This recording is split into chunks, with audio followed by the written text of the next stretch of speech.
There are certain spiritual terms that get used in different settings and have a different meaning depending on what region that they're being used in and depending on what context. Dharma is one of them. So today I'm going to be talking about the different many meanings of Dharma, and at the end of this video, I will share with you the esoteric meaning of Dharma. Dharma is a multifaceted term. It has many faces to it. In the ultimate sense of the term, Dharma refers to what's known as cosmic law. And the meaning of cosmic law is the essential nature of the universe. That's why the closest term in English to represent this higher concept is nature. So Dharma means a being's nature, the universe's nature when we're referring to cosmic law, and then downward through there, a being's nature. Each particle within this universe has an intrinsic way of being. It has an affinity, and it has an essential nature. We see this even in the elemental kingdom. For instance, water's dharma, or nature, is to be fluid, is to yield, is to be shapeless. These are all the attributes that carry out the nature of this element. Both in Eastern and Western astrology, our personal dharma is linked with our rising or ascendant sign, because it's the specific sliver of time that we emerged out of in order to fill our higher duty. And then we can see this within humanity as well. Only with humanity, since we are a composite of all the elements, our dharma, aka our essential nature, is just a little bit more complex. Because now we have a personal dharma and we have a humanity dharma. So our personal dharma is what is specific to us. Our dharma is our own unique intrinsic nature that separates us from all of humanity and what sets a boundary between us and the rest of our experience. For instance, one person's essential nature, aka their dharma, might be to be self-reflective or sensitive, and in doing so, they might become a philosopher, let's say, and that would be congruent with their dharma.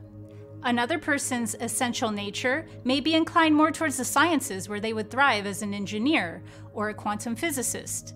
So there's a personal aspect to dharma that we have, where we use our innate gifts and inclinations towards a higher purpose. So in this aspect of dharma, the one that is unique and personal to us, we are using the character or the persona that we are to express our soul's essential nature. And by doing so, we are having the character become a vessel or an instrument for the soul, which is the highest calling that the character, aka the ego, can do, is be in service to the soul. So when the character, or the ego, uses its essential nature for a larger purpose, this is a being following their dharma. The second aspect of dharma that is specific to humans and which separates human dharma from animal dharma is that humanity's collective dharma is to merge with infinite consciousness.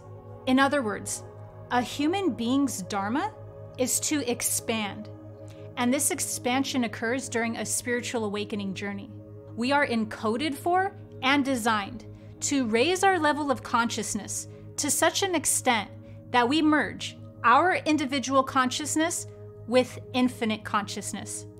This is known in the spiritual community as embodying our higher self, or entering God consciousness, also known as unity consciousness. So a being's dharma and a being's nature are one and the same. A human being's dharma is to awaken, because it's only from the awakened state of mind that we're able to access free will. Until then, we are actually operating under karma rather than dharma. And in karma, we are coming from a reactive level of being, a programmed level of being, and a mechanical level of being. Just imagine the phrases that are repeated and regurgitated over and over again that we use to describe intimate processes within our own mind. Our most intimate thoughts and intimate speech are recycled and rehearsed when we are in the state of karma. We don't have anything that is genuinely of our intrinsic nature because we are coming from such a mechanical state of being. If karma is an unconscious or an automative state of being, we are in reactivity. This creates patterns of action that are of a reactive nature. When we are in a reactive or an automative state of being, we aren't actually practicing our own free will and self-awareness. Self-awareness belongs to Dharma, and that is what liberates us from the mechanical state or the programmed state of karma. This is also why destiny is connected to Dharma instead of karma. So to understand the connection between destiny and Dharma, watch my video on this titled Fate and Free Will Explained, Reach Your Destiny. Dharma is the uncalcified state of being. When we're operating from Dharma, we're using our free will and our discernment in any given scenario, rather than just defaulting into a dogmatic rigidness. We become open and malleable. In Dharma, we assign ourselves a meaning and purpose, rather than wait for the world to assign or tell us our meaning and our purpose. And we imprint our special energy signature onto the world, rather than have the world imprint onto us what it wants us to be. So in Dharma, we are in a state of spiritual sovereignty. The esoteric meaning of Dharma is when we have awakened into enlightenment, and by doing so have activated our conscious. Now, when I say conscious, I'm not talking about how conscious an individual is. I'm talking about their internal sense of morality. They're conscious, because only a being who's operating from Dharma will use their conscious. Before we are in Dharma, we're in karma. That's when we are being told what is right and good and what is bad and wrong, rather than having it come through our own internal morality to find out in what that given scenario, what right and wrong is, because they differ depending on our scenario. A being in Dharma will not follow orders.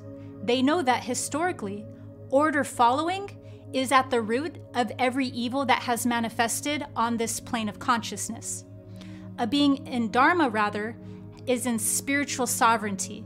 And spiritual sovereignty is what the cosmos, the cosmic law, the natural law, is all conspiring to get us to operate from. Because spiritual sovereignty is the true nature of humanity. So our nature is to merge with infinite consciousness so as to become sovereign. And when we are sovereign, we're able to see in any given scenario what is right and good and what is bad and wrong in that setting, because it changes. We wouldn't have self-awareness, self-reflection, and reason if we weren't meant to use it. So when we use it, we are in accordance with our true nature, which is our Dharma. And if Dharma is cosmic law, then all of the cosmos want us to become self-aware, enlightened, and to activate our conscious. Not only for the sake of humanity being able to evolve and expand by fulfilling our duty to the cosmos, but also because that is how we know the cosmos. It's through our self-awareness, to know thyself. So our Dharma is to know thyself, because in knowing thyself, we shall know the nature of the cosmos, the universe, and the gods. I hope this has helped you fulfill your Dharma. Make sure to subscribe to my channel for higher dimensional guidance through spiritual awakenings. See you next time.